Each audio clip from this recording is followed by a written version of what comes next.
Hi, I'm Dina from Brighton Dome. Today we're chatting with Sophie Gunn, who's been working with Dante or Die on the immersive show User Not Found, which is taking place in the Garden Café in St Anne's Well Garden on the 6th of October.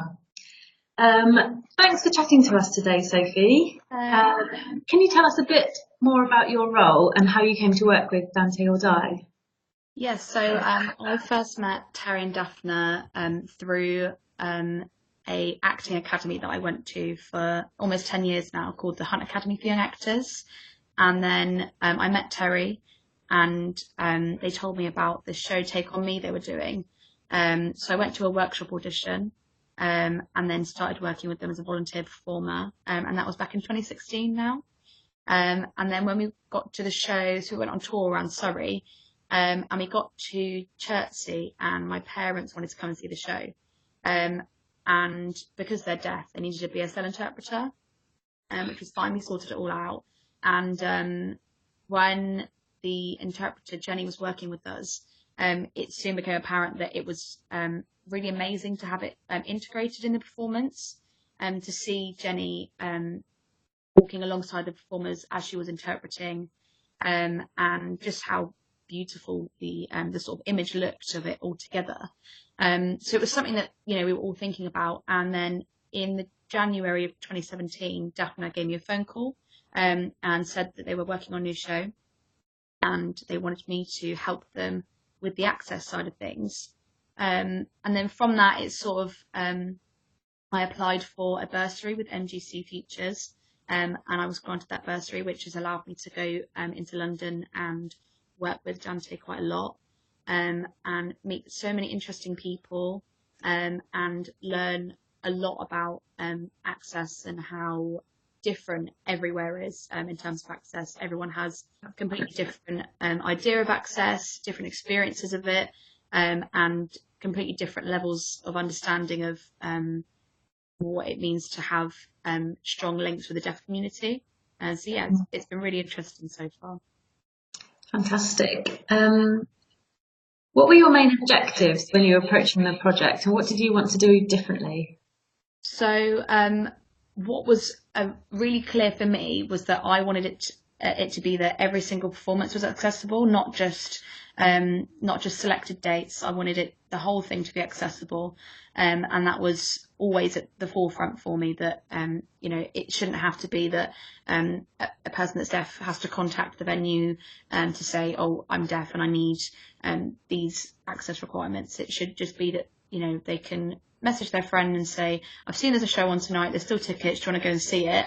And it doesn't matter because it's going to be accessible, and that they don't have to worry about contacting anyone, speaking to anyone. They can just turn up. And so that was my main objective, and that was really clear in my head. I think what we wanted to do different was make it so that there was no it wasn't it wasn't that anyone was inexperienced with it. It was that everyone knew what they had to do. Everyone knew the role that they had to play in to making it accessible and making sure that it was just a smooth process.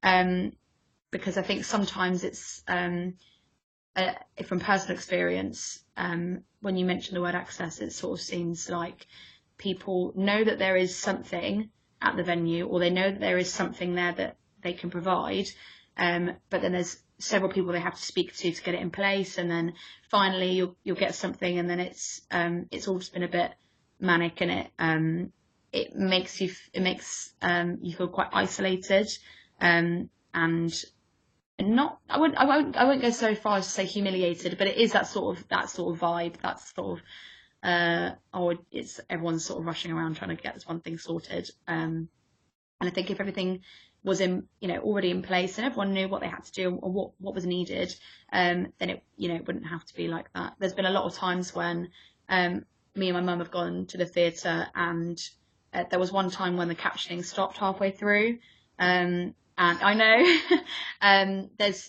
just so many things that I've learned from having deaf parents and from knowing lots of deaf people, that has made it really clear for me what needs to be done to make things better in the future. Wow. Sorry, I rambled a bit there. No, no, no. That's really interesting, and thanks for sharing expertise with us there. So in User Not Found, the technology is a bit different than you'd find in a normal theatre performance with captioning. Can you tell us a bit about the show and what's different? Yeah, so when we were exploring different routes of access, I think we came to the decision to use captioning because it made so much sense with the theme of the show. Everyone is given a phone, so it made so much sense to have captioning, and it made sense so that because it's a one man performance, to still have that intimate connection just between the phone, the performer, and the audience. So that was why we went with captioning. And then the next step we sort of took was, are we going to be able to fit these captions on the phone? How are we going to do it? Do we need to have a separate device for captioning? Is there going to have to be the phone you get given and then, a captioning system? So we went through all these options, and then Marmello, the company that Dante and I were working with, they were creating this app for the show, and a lot of the show is seen through the app, and you see all these different amazing scenes and dialogue on the app, and they came up with a system to put the captioning on the phone in the app so it can be turned off or on. So we always have a preset amount of caption phones already turned on, so we can just give them straight out when a person needs them. So that was really amazing for me to see and to work on to work with Marmello on that, because it was exactly how I wanted it to be, exactly how I imagined it. We were talking about all these different options, and I was kind of thinking, oh, maybe we will have to have a separate device, but it was so great to have it actually integrated on the phone, so that it's exactly the same for everyone else in the audience. That's amazing. So, will deaf or hard of hearing audiences coming to the show, will they have the same experience of the show as other audiences? Yeah, definitely, they absolutely will. That was the goal, so that it was exactly the same experience. All the sound effects that are in the show, I've written out to as much detail I can to make sure that it's not just music plays or we hear a bang or something. It's explaining what the sound effect is, because there's so many beautiful sound effects in there that really help to create this image in the cafe of where we are and all these things that are going on around us. So yeah, they absolutely will have the same experience as everyone else. Yeah, Great. really Sounds, exciting. yeah, it's really exciting. I'm so glad that it's part of our autumn program and that we're working with you guys. So finally, Dante or Die's ethos to dismantle social or physical barriers to attending performances is so fantastic and great. But what do you think needs to be done to make the arts, in particular theatre, more accessible?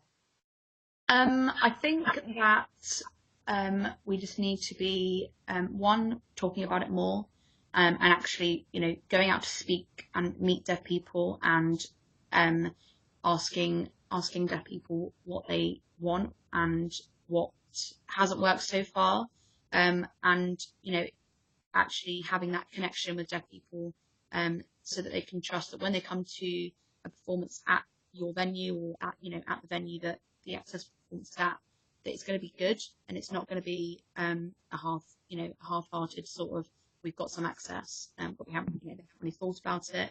And I also think that in some ways we need to register the uptake of accessible performances more, because so we can have a piece to show to the people, to show to bursars and show people that can fund these sort of things that access is worth their time and money. Because at the moment it seems that a lot of companies and venues aren't able to track the uptake of access, which is it is difficult. But there needs hopefully in the future there'll be a lot more ways to track how many people are using captions or BSL interpreter, or any sort of access, so that in the future people can understand that actually it's really important to have, and it's not just about having 2 shows in a run that are accessible. It's because not everyone can make those 2 shows. So yeah, the more we talk about it and the more that people understand that this is it's a real problem, it's a real issue we have, that it's not, we're not at an acceptable level at the moment. Like, yes, we have access and that's great, but to not have every single show to be accessible is not good enough, really. So yeah, I think that's what needs to be done. Yeah, great. Do you think things are getting better? I definitely think they're getting better. Yeah, I think access is becoming more visible, and disability is becoming more visible, and a lot of people are starting to talk about it, and it's becoming more prominent in like media. There was a short film a while back called The Silent Child, and loads of people were talking about that, and it was basically about this deaf girl whose parents didn't learn sign language, so they couldn't really communicate with her, and the sort of ignorance of the parents and the fact that they thought that their child could understand them, but she couldn't. And having that on evening TV, primetime TV was really amazing, and it got loads of people talking, and especially on social media as well. Like Twitter is so important, it's so powerful.